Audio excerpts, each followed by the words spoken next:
මම හිතන්නේ අපි අද දිනේ මේ වෘත්තීය සමිතියක් එකතු වෙලා වෘත්තීය සමිතිය ඒකාබද්ධ කමිටුව කියලා පෙරමුණක් හදාගෙන මෙතනදී අපි බලාපොරොත්තු වෙන අත් වශයෙන්ම මේ රටේ තියෙන වෘත්තීය සමිති දියාරු කරගෙන යන තත්ත්වයක් උදා වෙලා තියෙන නිසා ඒ වෘත්තීය සමිති ව්‍යාපාරයට වෘත්තීය සමිති වල තියෙන දියාරු කර යන ඉරහිව කමිටුවක් හදාගෙන ඒ කමිටුව හරහා මේ වෘත්තීය සමිති ඉදිරියට ක්‍රියාත්මක කරන්නේ කොහොමද කියන කාරණාව සම්බන්ධයෙන් විදුලි බල මණ්ඩලය ගත්තොත් විදුලි බල මණ්ඩලය තුල මෙතෙක් කාලයක් පසුගිය රජයන් වල සියලුම රජයන් වලින් කරගෙන ආපු පෞද්ගලීකරණය කියන එක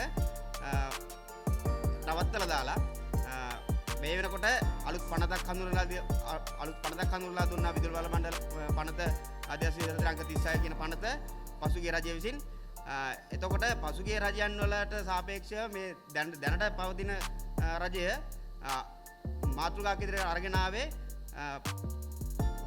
රාජ්‍ය යාන්ත්‍රණය පෞද්ගලීකරණය කරන්න නැහැ කියන මාතෘකාව. නමුත් යම් හේතු සාධක අරගෙන යම් කාරණා කියමින් එළියට හුවා දක්වමින් විදුලි බල මණ්ඩලය ප්‍රයිවටයිස් කරන එක පුද්ගලීකරණය කරන කියන එක නවත්තන්නේ නැතුව දැනට මේ පනතේ යම් සංශෝධන කිහිපයක් පමණක් සංශෝධනය කරලා නාමිකව නමුත් පුද්ගලීකරණය කියන එක නවත්තලා නැහැ. මොකද කියනවා නම් මේ විදුලි බල මණ්ඩලය තුල පාඩු ලැබීම හෝ අකාර්යමක්ෂතාවය කියන එක පුද්ගලීකරණය කිරීමෙන් නවත්තන්න පුළුවන් දෙයක් නෙවෙයි. මොකද සියලුම රාජ්‍ය ආයතන තුළ යම් අකාර්යක්ෂමතා තියෙනවා නම් ඒකට විසඳුම පුද්ගලීකරණය නෙවෙයි කියලා අපි කියනවා. මොකද විදුලි බල මණ්ඩලය තුළ යම් පරිපාලනයේ හෝ අකාර්යක්ෂමතාවක් තියෙනම් ඒවට උත්තර හොයන්නේ නැතුව පුද්ගලීකරණය කියන එක මතම පමණක් පදනම් කරගෙන තමයි ඉදිරියට යන්නේ.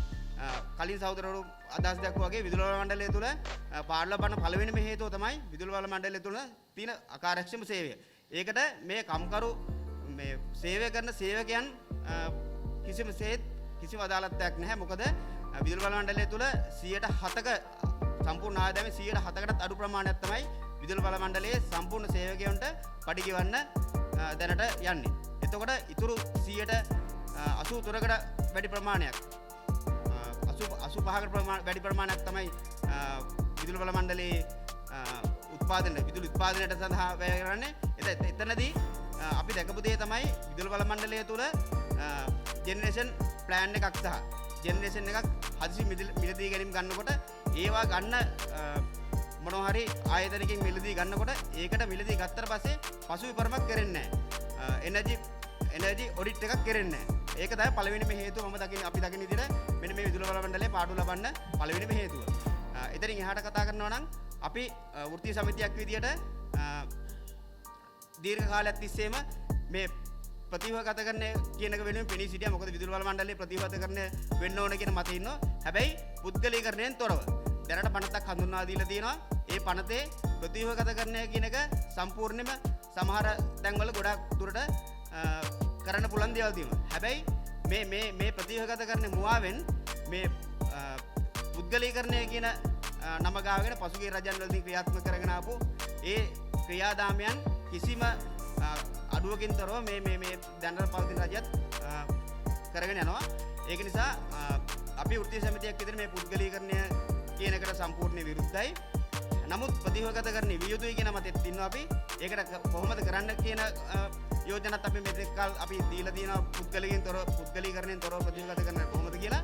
පුද්ගලීකරණයට විරුද්ධව අපි වෘත්තීය සමිතියක් විදිහට ඉදිරියේදී වෘත්තීය සමිතිය ඒකාබද්ධ කමිටුව හා එක් වෙලා කටයුතු කරන්න සූදානම්.